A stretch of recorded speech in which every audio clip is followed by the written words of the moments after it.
Have you ever woke up at 3 a.m. wondering if the life you're living is truly fulfilling? This is the Your Next Success podcast, and I'm your host, Dr. Carolyn Sangal. I am a life-first career coach and strategist on a mission to normalize questioning your career, because I believe each of us is made on purpose for a purpose only we can fulfill. The longer we live out of alignment with who we are, what we do best, and why we are here, the more we miss out, and the more the world misses out on what only we can give. The Your Next Success podcast is where we explore how to build a career that truly fuels your life. We talk about self-discovery, smart job search strategies, professional growth, and you will hear stories from people who have navigated big career transitions themselves, so you can create a life-first career and become your own version of authentic success. Jen Mecham is a speaker, mindset coach, and consultant who helps individuals and organizations unlock their potential through elevated thinking. Her journey was profoundly shaped by a final gift from her father, a copy of the film The Secret, which inspired her to explore the power of the human mind. Today, she is trained in Bob Proctor's Thinking into Results program and leads seminars through her company Elevated Thinking, empowering others to expand their vision, shift their mindset, and achieve meaningful success. In this episode, Jen shares how quiet dissatisfaction can become an invitation to growth. She reflects on the legacy of her father, the beliefs that shape our lives, and the mindset shifts that open the door to new possibilities. This conversation explores what it means to elevate your thinking, redefine success, and pursue a life aligned with purpose and fulfillment. Hey, Jen Mecham, welcome to Your Next Success. I've been looking forward to this conversation for a long time now. Oh, thank you, Carolyn. It's so great to see you here. I love your show. And we've met in person a few times, and I just love your energy. Oh, so thank you for having me.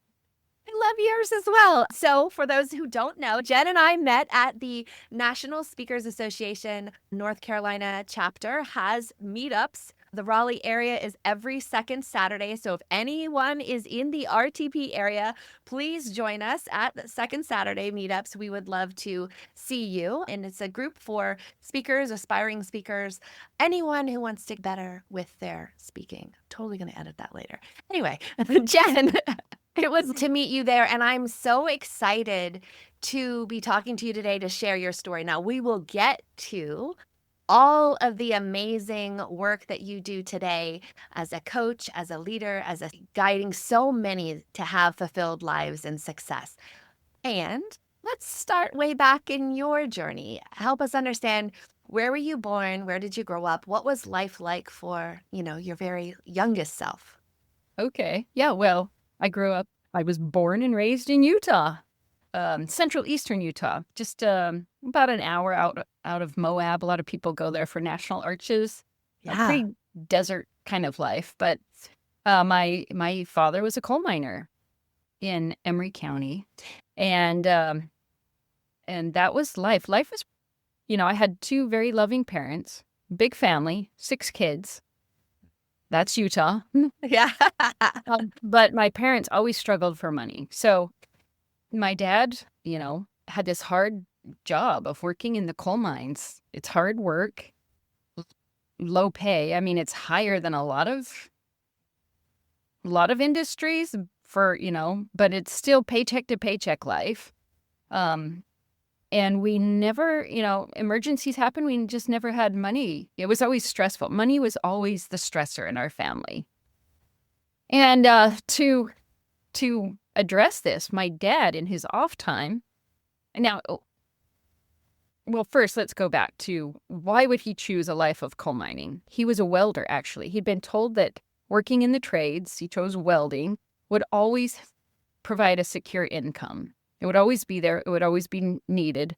And working in the coal mine industry, they would always need welders. So he bought into the idea that this would be a good, safe, secure job that would pay him for the rest of his life, would pay his retirement, health insurance, all of that. So he bought into that, but he was miserable. He hated it. Every day he hated those coal mines, but he stuck it out, and he worked his entire adult life in the coal mines there. And his off time, though, to his dream was to strike it rich by looking for gold in the mountains of Utah. And he spent most of his off time always looking for gold. And it wasn't until the end of his life that he actually was introduced to the film The Secret. And the messages in the film The Secret were so profound that it really hit him hard. It was like a gut punch to him. And it was like he learned all of a sudden that he'd bought into an idea that was wrong. In the film, they talk about the power of your thinking, and it's your thoughts that dictate your life. If you're thinking thoughts of abundance and success and greatness, then you will live that life. But if you are thinking of thoughts, it's your thoughts that'll pull you down to a life of struggle, hardship, poverty as well. So he was so passionate about us all having this message, getting this into our minds so that we wouldn't have to live a life of struggle like he did, that he made a copy of this film for all of us, telling us, go learn this, live a life of less struggle. And so that's what started me on this. But yeah, that's where I started out in life, was in the coal mining towns in Utah. Now, growing up at your very youngest self, one of 6 kids, where were you in that order? I was the second. Oh, wow. So I had an older brother. He actually passed away when I was 15. He was 16. And it really shaped our family. It really turned our family into a different direction. So my parents, not surprisingly, they were Mormon. They were raised Mormon. I was raised Mormon. But my parents decided to leave the church when I was a child. So we were kind of had that perspective of being on the outside looking in. But it was, you still have this thought of the ideas that you were taught from the time you're little about God and our purpose here, and, beliefs that we're taught about why, a lot of judgment, things like, God's watching you and heaven and hell and all of that stuff. So, you have these ideas of what life is supposed to be. But when my brother died, he was accidentally, it was an accidental gunshot. And it was really hard to watch my parents go through that, losing a child. My parents found their way out of that through learning about stories that documented cases of where people died, and it was documented that they died, and then they came back and they shared their stories of what they saw in the afterlife. And it was these stories that really shaped my parents to teach us a different way about our purpose in life. So a lot of those stories were about people when they passed away. It was all about love and how great it was, and there was no judgment. And people have their own beliefs on if these after death or near death experiences are true or not. But my parents, to them, they felt real. And when I started reading some of these messages, that there's a lot of things that happen that you're like, you can't really explain. But it really provided our family a lot of comfort to know, like, life isn't about judgment, about good and evil, and it's just about living a good life, loving each other, being there for everyone, and just really appreciating this life, because it does go by fast. And to know, it just provided my parents this comfort that they needed to know that Josh, my brother, was fine. He was there. He was having a great time. And, it really helped them deal with that sadness. That's so, firstly, thank you for sharing. Your brother sounds like and your parents sound like they were into this continuous improvement and kind of learning and trying to pass along those messages as they received him. Now, what about you? what kind of activities did you enjoy both in school and out of school or at home as you were growing up? So growing up, I had so much fun.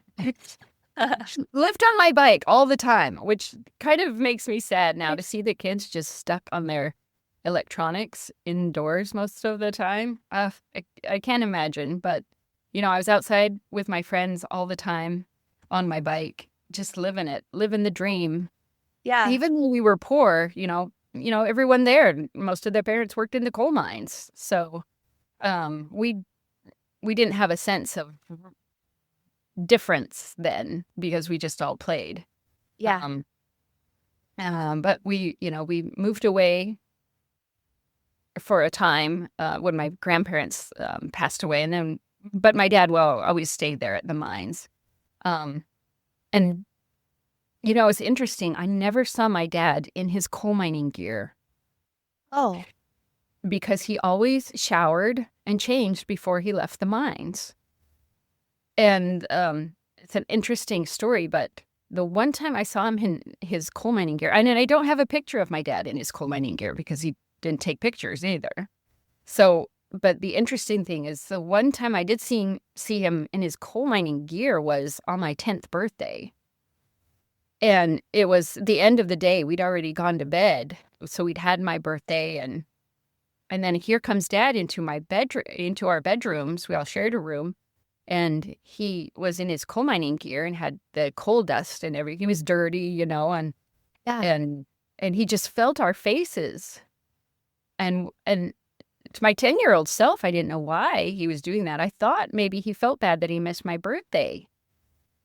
And it wasn't until the next morning that we found out why. And it was because there had been an explosion, fire at the coal mine. It killed 27 men that day. And my dad came home and just was so grateful that he was able to come home to his family, when so many of his friends lost their lives and so many of those kids would never see their dads again. Oh, wow. And so you were sleeping and kind of woke up to this happening? Yeah. Wow. To my dad coming in and just feeling our faces. And then we found out the next day what had happened. So, yeah, that was the Wilburg mine fire. That happened on my birthday when I was 10 years old. But that's Wow. why, that's the only time I ever saw him in his coal mining gear. Yeah.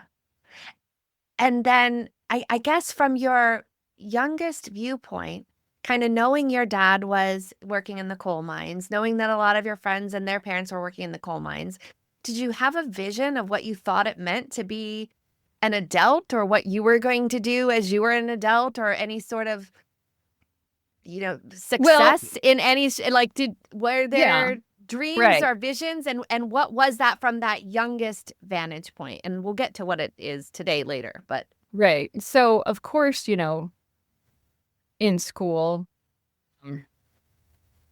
I always had this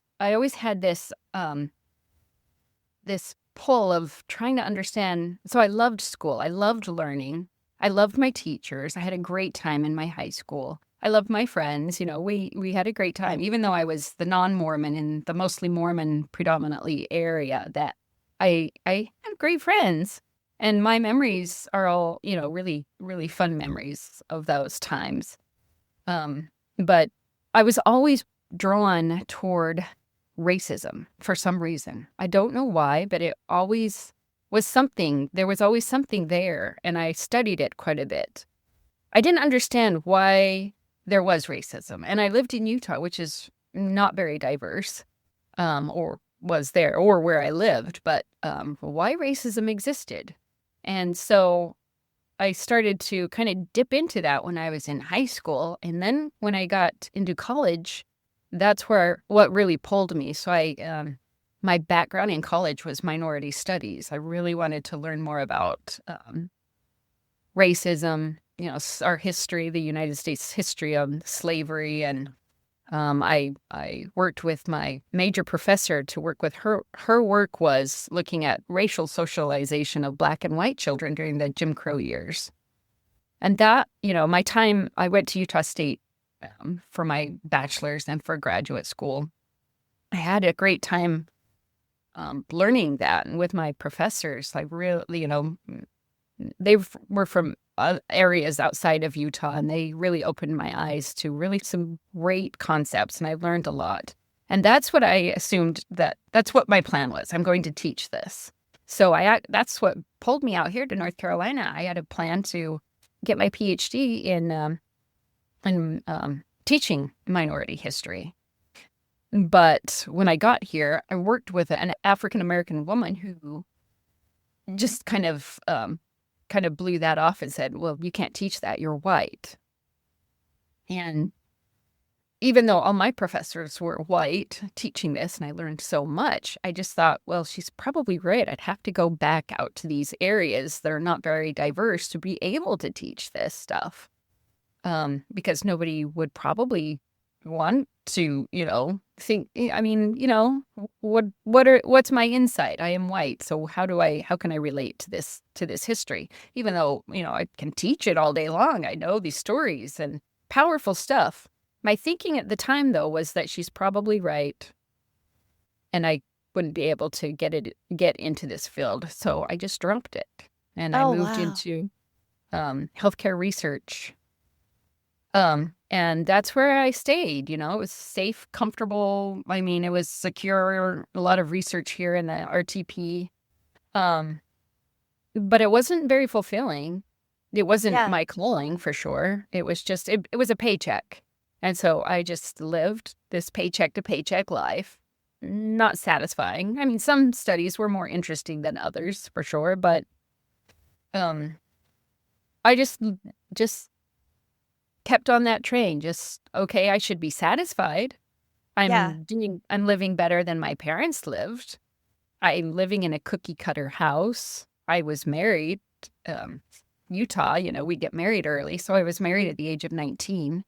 But I knew we were never right for each other from the very beginning. But I stayed in that marriage just because it's just those ideas of you should try to work it out, and it's better for the kids if you stay together and all of that stuff. So in your youngest years, you thought being successful was going to be being educated and working in some sort of field or capacity is maybe what you had considered from the earliest stages. Yeah, I always geared. Well, success was not marriage. It just happened. Just part of life. Okay. Yeah, okay. It's part of life. But yeah, as far as my dream of what I love to do, I was always minority research. I was always trying to find out more about why racism existed.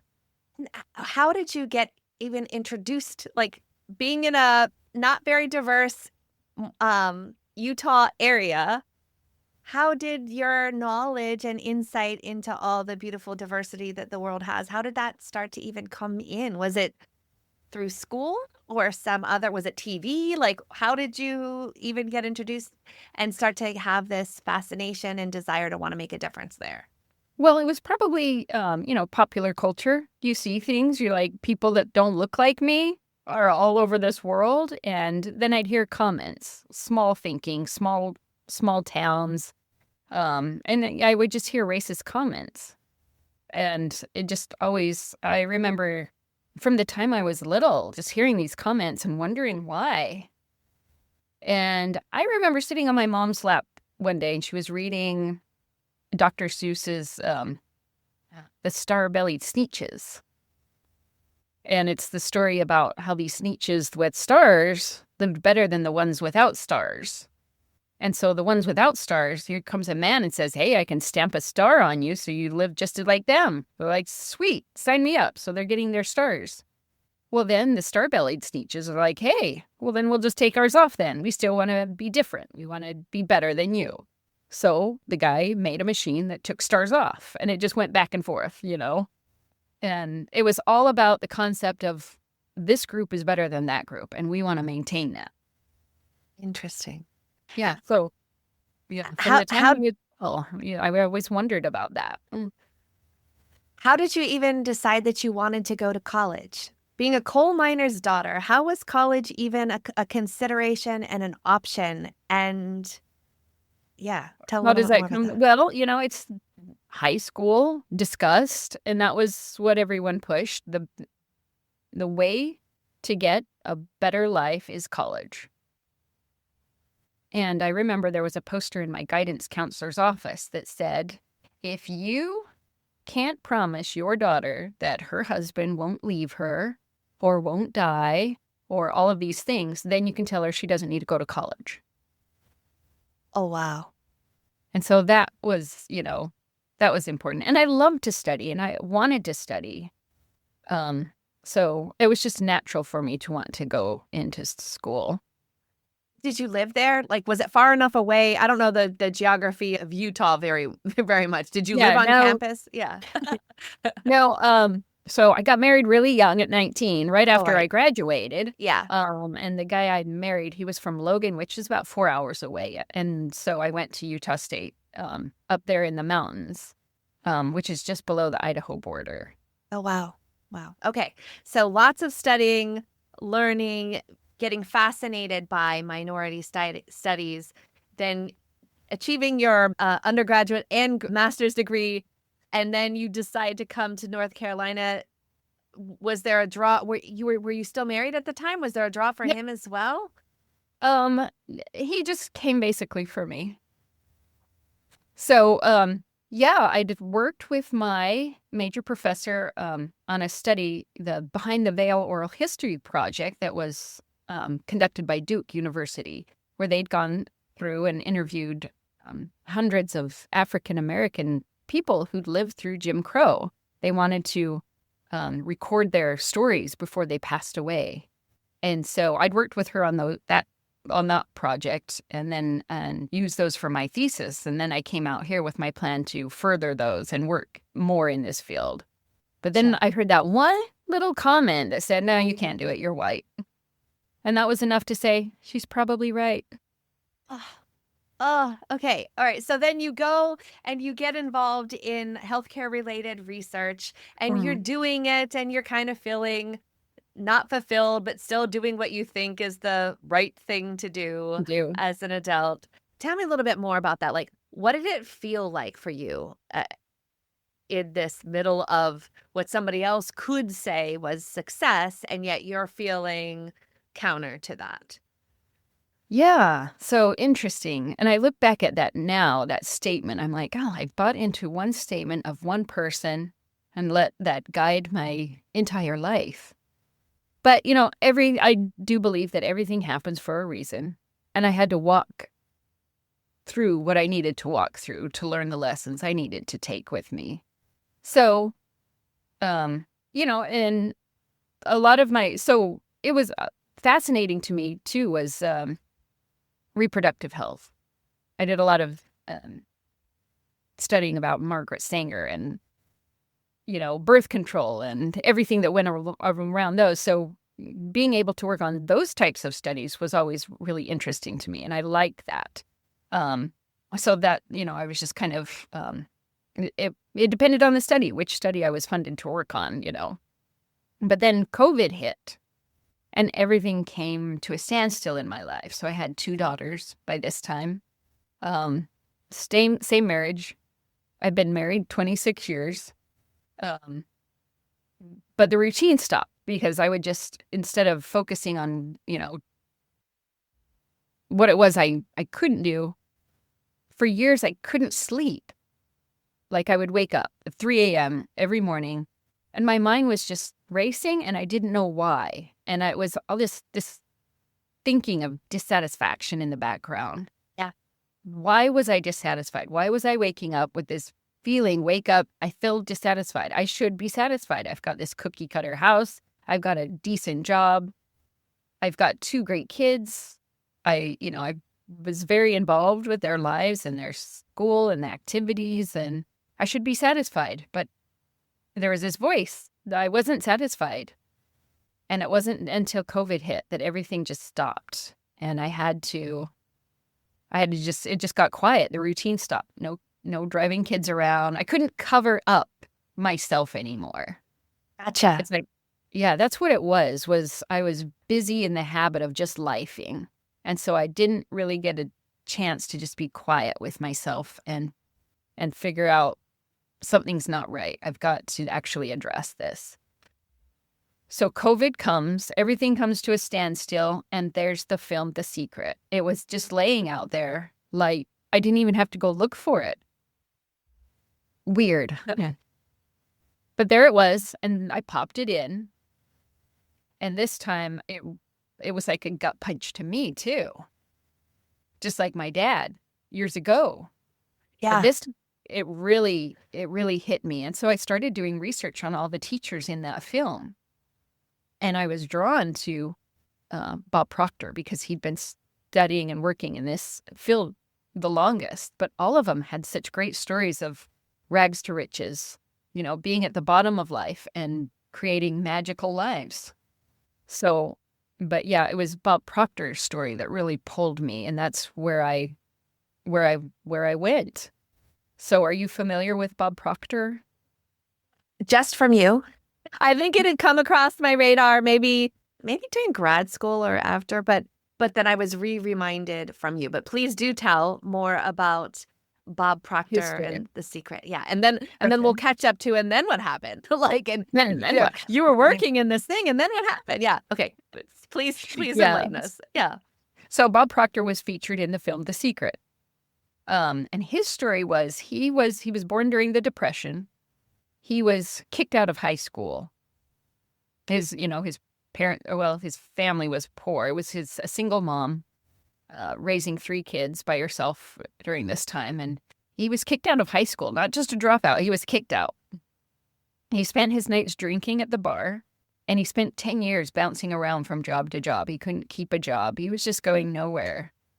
And it wasn't until one of the most influential men in his community in Toronto pulled him aside one day and said, "I've been watching you, and you've got to be one of the most miserable people I've ever met. You're always broke. You're always asking for money. Look like you're just miserable." He says, "Your way's not working. Why don't you follow my way?" And he gave him a copy of the book Think and Grow Rich by Napoleon Hill. Are you familiar? Totally. Yeah, it's down here as a foundational. Where is it? But at Think and Grow Rich, right? Yeah. So the story of Think and Grow Rich, really quick, just for viewers if they haven't read this or heard of it, is the author, Napoleon Hill, was a reporter who was working on a paper, just a small paper, nothing of significance, but the paper assigned a few of the reporters to go out and interview successful people to learn their secrets of success. He was assigned to interview Andrew Carnegie, who was the world's first billionaire. And of course, Napoleon thought, why would he accept an interview with me? I'm nobody. But he did. And he met with Napoleon for quite a few hours. And at the time, Andrew Carnegie was he's older now, and he was looking for someone to create a recipe book for anyone to create the success he had. So in comes Napoleon Hill, and he's got all these great questions, and Andrew Carnegie's thinking, this might be my guy. So he invited him back to his place, and they spent a few days together just talking. And he said, "I've told you all that I can tell you about my life. What would you say about dedicating the rest of your life to interviewing the most successful people and creating this book, creating a recipe for anyone to create success?" And he didn't know it at the time, but Andrew Carnegie was holding a stopwatch under his desk. He was going to give him just 60 seconds to make up his mind. And if he couldn't give him that answer in that amount of time, he knew he was not the man. But Andrew Carnegie gave him a yes. Within, it was like 20-something seconds, he said yes. And now Andrew Carnegie told him, "I'm not going to fund you for this. You're going to have to do it. You're going to have to find a way to do it yourself."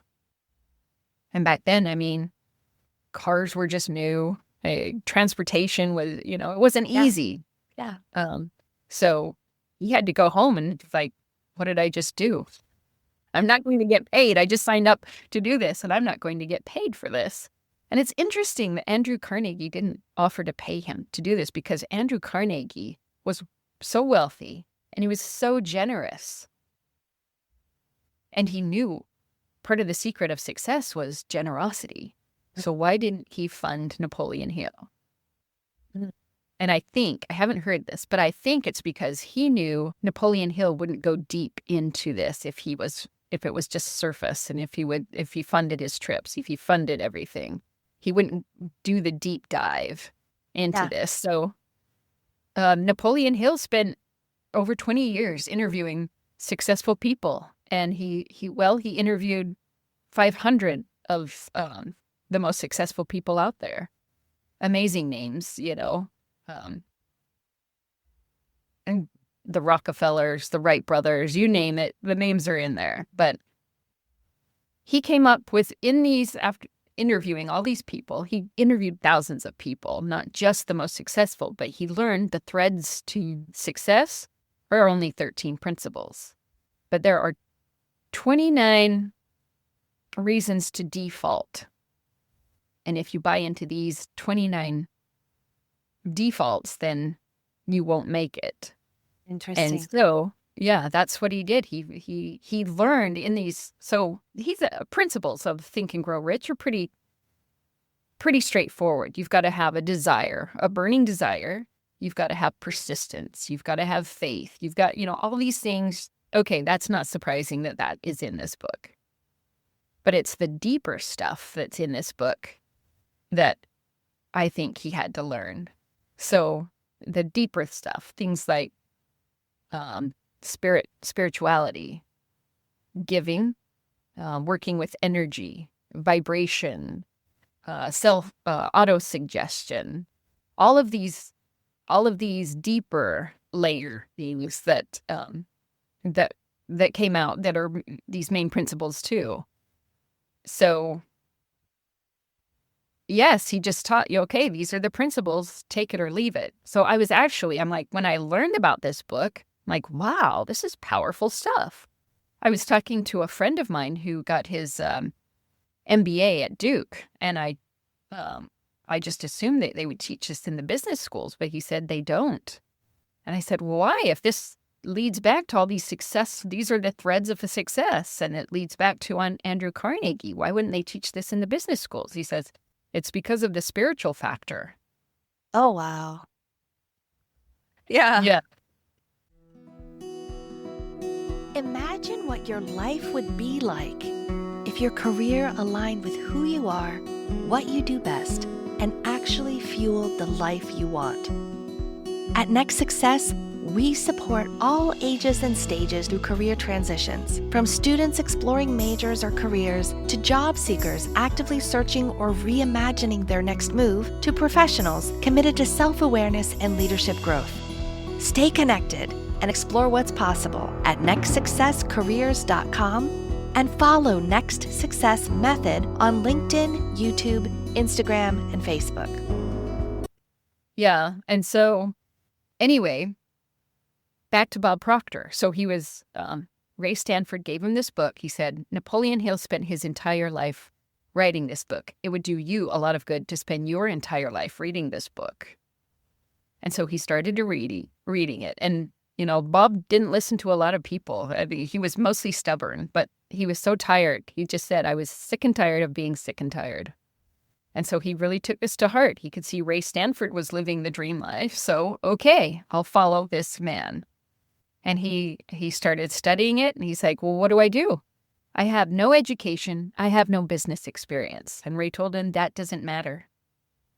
You don't have to have an education to be successful. And so he learned there was good money in cleaning, so he opened a cleaning business and started cleaning offices on the side. He went from earning $4,000 a year to $175,000 that year. And that was 1961. Then he took it over $1 million just a couple years later, which in today's dollars would be over $10 million. So all of a sudden, he's just like, how did this happen? So he was giving people the book. Here, read the book. This is what I did. But he saw it wasn't having the same effect. he's like, oh, he noticed other cleaning businesses were not as successful as his. So what was it about him? He wanted to know. He really wanted to know. So, I mean, he could have just lived his life making all this money, but he decided to offload his company, and he went and worked with Earl Nightingale, who was directly mentored by Napoleon Hill. Yeah. And he spent 5 years with Earl and then spent actually the next 10 years learning really the psychology. He really wanted that understanding of why it happened for him and not other people. And so, yeah, for 10 years, he just studied this and tried to understand why. And it wasn't until he came up with a concept that really sunk it all into place. He learned the concept and then he spent the rest of his life teaching people how to do this. 63 years. He just got up there on that stage and went for it. And he decided, this is what I want to do with the rest of my life, is help other people. And so he didn't know how it was going to happen, but he said, he just sat down with a pen one day and he said, I'm going to build a company that operates all over this world. And he did it. And so during COVID, you refined the secret. You pop it in, you become fascinated with Bob Proctor's story. You start digging into that. And still in that time, you're in this, quote, successful job with this cookie cutter house and this, what some could say is a dream life, but you're miserable. So now you find this example of The Secret, so many people's Right. stories introduced to Napoleon Hill and all of these others, and Think and Grow Rich and Andrew Carnegie and Earl Nightingale. And now what effect does this have on you and your life and what you chose to do next? All right, before we get into what I chose to do next, there was one other question I had from Okay. that book, Think and Grow Rich. It didn't address racism. And I thought, oh, God, there's so much that happens in this country around racism, that people are the, darker colored skin are the last hired, the first fired. Opportunities are blocked everywhere they look. But it wasn't really addressed in Think and Grow Rich. And so that really perplexed me. He's saying anyone can do this, but he's not seeing this aspect. He's not addressing this aspect. But then one day I was listening to, after I'd read the book, I was listening to Earl Nightingale talk about the story of S.B. Fuller. Are you familiar with him? I mean, I've heard the name, but that doesn't mean that I'm not recalling as specifically about S.B. Fuller, but I know I've heard. Okay. I've heard the name.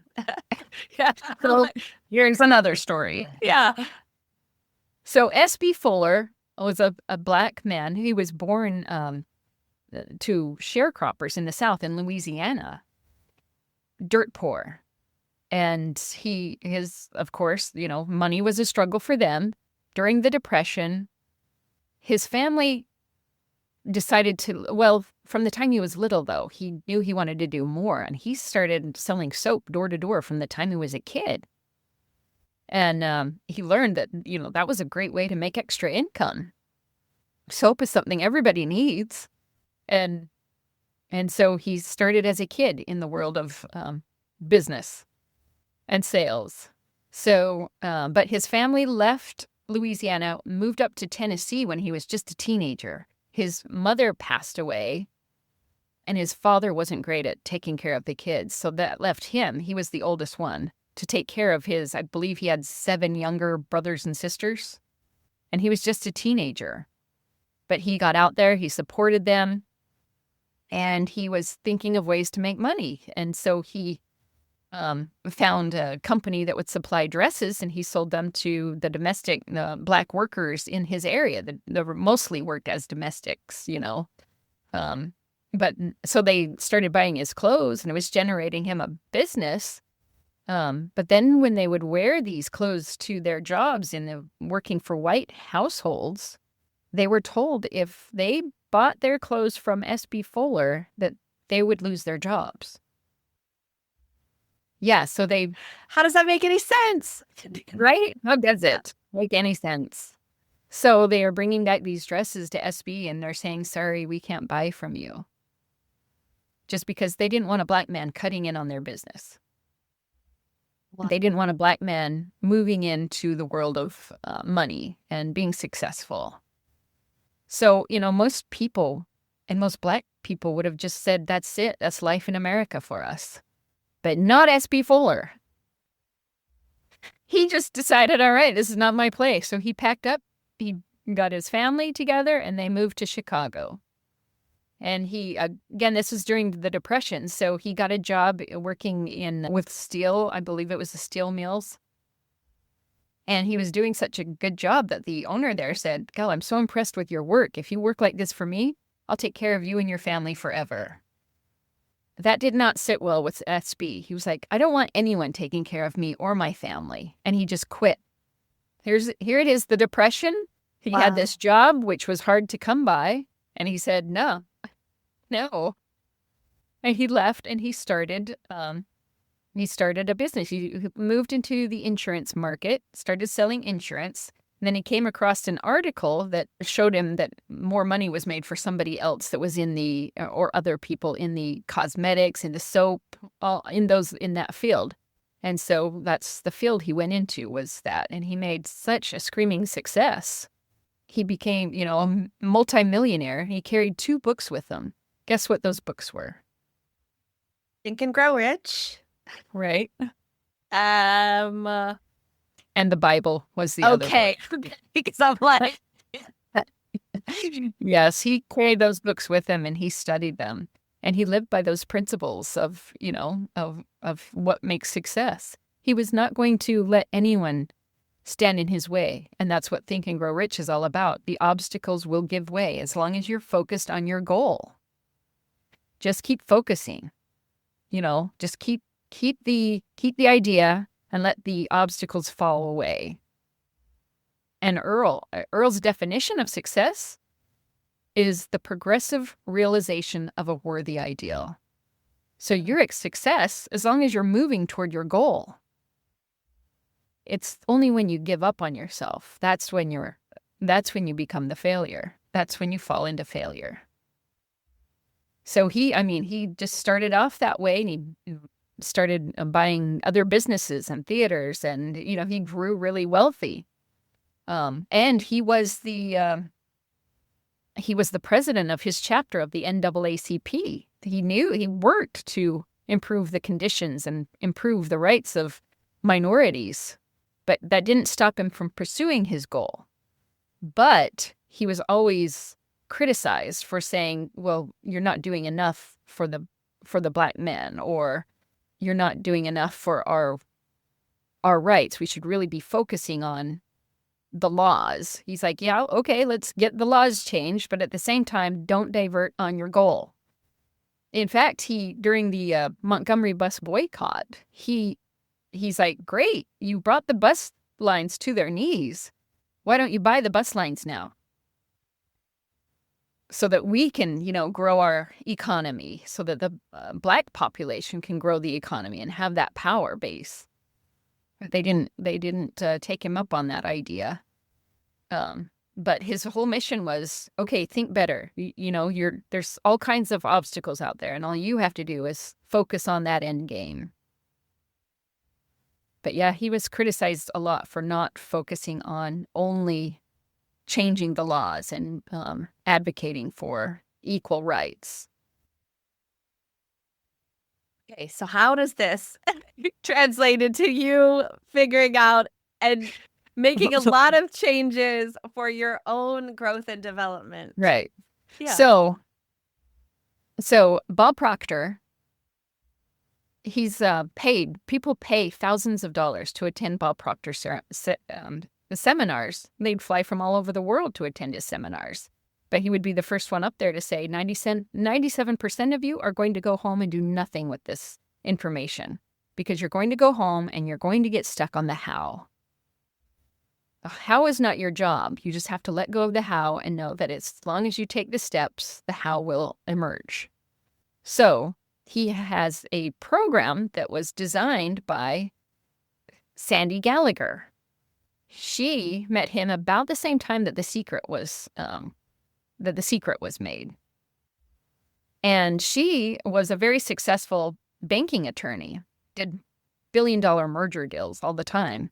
Her company sent her to a Bob Proctor seminar, and she thought it was just a leadership seminar. But she went, and she said what he had to say blew her mind. And right then and there, she decided that she wanted to work with him, and she was going to create a program called Thinking into Results that people could apply where they are now. They didn't have to come out to his seminars. It was designed with a trained consultant, with the principles he teaches, and with the design that goes along, that matches their principles. So I enrolled in Thinking into Results. It's a 6-month program. Within the first 2 months, I got the job I wanted. My salary doubled. And I was able to make these big life changes. I was able to support myself, get a divorce, do all these massive changes in my life, just move on. It happened so fast, I was hooked. And so I went back and I decided I wanted to work with them. And stepping into those trainings with the rooms of millionaires, people who were very successful, my whole life I'd been taught that wealthy people are evil. Wealthy people use poor people to make themselves wealthy. It was all negative. But all of a sudden, I'm in these rooms with these very successful people who are very generous, and they're very kind, and they're very spiritual. And all of a sudden, my ideas had to crumble. They just kind of fell away. It was like I felt, like in that imposter syndrome. Here I am, just the daughter of a coal miner, stepping into this room of millionaires. And who am I? All of a sudden, I felt like I was the coal miner with coal smudges on my cheeks. But no, I've learned that it's, we've got it all. We've been taught these things, and all of the things that we are taught, you have to learn to question them. Are they really actual? And why? Why do we believe that? Why do we believe that wealthy people are nefarious or only earn their money off the backs of the poor? And why do we think money has to be hard? Why do we think success has to be hard? Why do we think it's out there somewhere and not here? And so, all of a sudden, this has just clued me in onto wow, this is very powerful. And I'm no longer just satisfied with my job, even though, I love what I was doing, but I wanted more now. I wanted to teach other people this. When you learn this, there's just something in it that you just want to help other people too. Okay, so you end up becoming a consultant for a lot of this seminars and helping other people have the same method that you had such great results. And then what happened? Are you still doing that, or now you're doing? No, that's what I teach. I hold these seminars and I teach the program Thinking into Results, the same program that I enrolled in. It's awesome. So, yep, that's where I'm at right now. And I'm all of a sudden feeling like I'm meeting my tribe, because it's not about going to work and coming home and just watching TV. Yeah. It's all of a sudden I meet people that are like go-getters, and they have high ambitions. And that's what I felt. I really like, wow, this is what I was missing, because I would just come home and it's just routine to just unwind, watch a film, whatever. And I thought something was wrong with me. Why am I always have to be busy? Why do I have to be doing something all the time? And I just thought something was wrong with me. And it wasn't until I'm like, oh, finally, the world of business and the world of people that are hungry to achieve and get out there and make something. It was like, wow, this is fabulous. This is what I was missing. And so now, from this new viewpoint, what do you view as success, or how do you view authentic success for yourself?